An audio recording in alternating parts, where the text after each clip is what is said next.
Alright, folks, April 21st, we have quite the nor'easter on our hands. Obviously, this is the latest 24-hour water vapor satellite imagery. You can see what looks like a feed of moisture coming straight from the Gulf of Mexico all the way across the Canadian border, and you can see the nor'easter developing on the southern end of it. You can probably tell where it is in the Gulf of Mexico, just beginning to develop. Tons of moisture is now sprouting to the north and east. Model huggers yesterday were like, oh, there won't be a storm. Henry Margus City said, oh, guys, we're looking at a weaker storm. And I was like, yeah, you're a little premature on that. And turns out it was premature. 12Z NAM is in. 12Z Euro's in.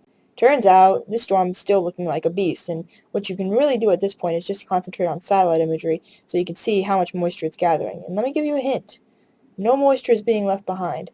Alright, let's start off with today's highs. We made it to the 70s and 80s in most spots across the eastern United States corridor. Now, as we go through the day on Sunday, this is essentially what we're going to be seeing. Wait a sec, folks. Sorry, this is being an unusually... Well, actually, no. I would say this is unusually... Normally I would say this is unusually glitchy, but this is not unusually glitchy. This is... And it's doing its typical glitchiness right in the middle of my forecast video. Hold up, folks. Alright, as you can see, by the time we make our way out to tomorrow morning, this is, of course, the NAM model, 12Z run. You can see we already have rain developing all the way up the southern part of the Mid-Atlantic. You can notice that to the north, we're also seeing rain in New England.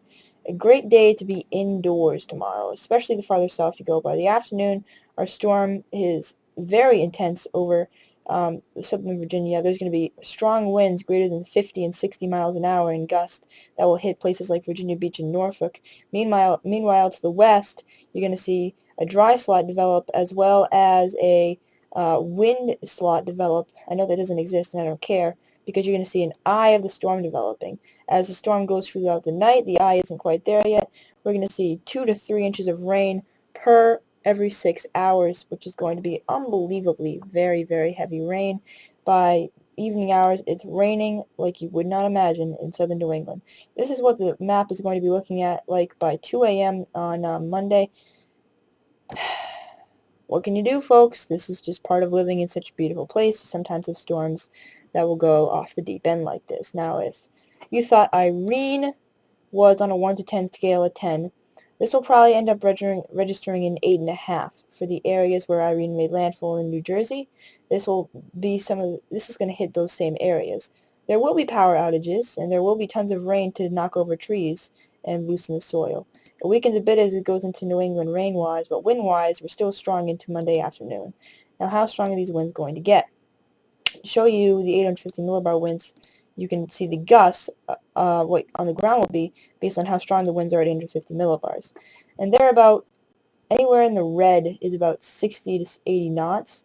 So you're about looking 70 to 90 miles an hour in terms of wind gusts. And that won't be the case for everybody. I'm going to talk about winds in just 2 seconds. 1, 2, and here is your wind map, my friends. Am I the only one who has ever delivered on the promise of 2 seconds? Seriously, oh, this will be 1 minute. It ends up being an hour. 1 second, about 10 minutes. But that was 2 seconds. Here's the wind forecast. 50 to 80 miles an hour for most of New England, most of the Jersey Shore. The wind slot develops over Richmond. I say 0 to 30. Honestly, guys, you're going to have trouble getting past 15, 20 in a lot of spots in the yellow. But to the east, we're going to see a strong core of wind and it could be even stronger than 50 in some spots in southeast Virginia up into Maryland. Northwesterly winds with snow back into the interior of the northeast. How much snow? Some snow. Let's talk about overall the nor'easter will be strong onshore winds, the low pressure on a track slightly west of Irene. Once you get west of the track, there'll be snow. Mixing and then all snow off to the west. How much snow? Let's take a look at my snowfall accumulation map. Have I ever made a map this late? Not really. We had the April Fool's storm last year, and this year I thought that we were pretty much done with in terms of big northeast snowfall. And in a sense we are, because this is sort of just in areas that are more remote off to the west in rural areas of Pennsylvania and northern New England. But still, for, this time of year is incredible. Well, not incredible, but impressive. How much snow? About 7 to 10 inches in western Pennsylvania up through upstate New York.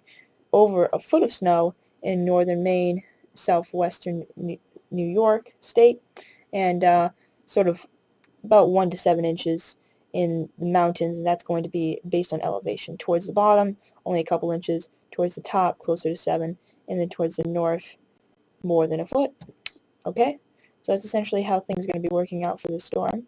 If you're worried about damage and you live along the coast, I would be worried. There will be significant surf whipped up. It's a little too early to see how big the waves are. Let me go to my favorite surf website, magicseaweed.com, just to give you an idea of what some models are predicting for surf right now. It's a little too early to say definitively how big the waves will be, but I will show you. Let's just go for an example. Let's go to see how big the waves would be in a place like Rhode Island. Okay, let's go to Elbow Ledge, which is a nice surf spot when the waves are tame. And will the waves be tame? Of course not. Basically, you're looking at a wave that is over 15 feet high. This particular forecast has them at about 17 feet during the middle of the day on Monday, and has a decent chance of verifying. So huge waves. There's going to be issues. There's going to be flooding. There's going to be damage. Don't tell me I didn't tell you, because I did. Be prepared. Be smart. Stay informed. Have a good day.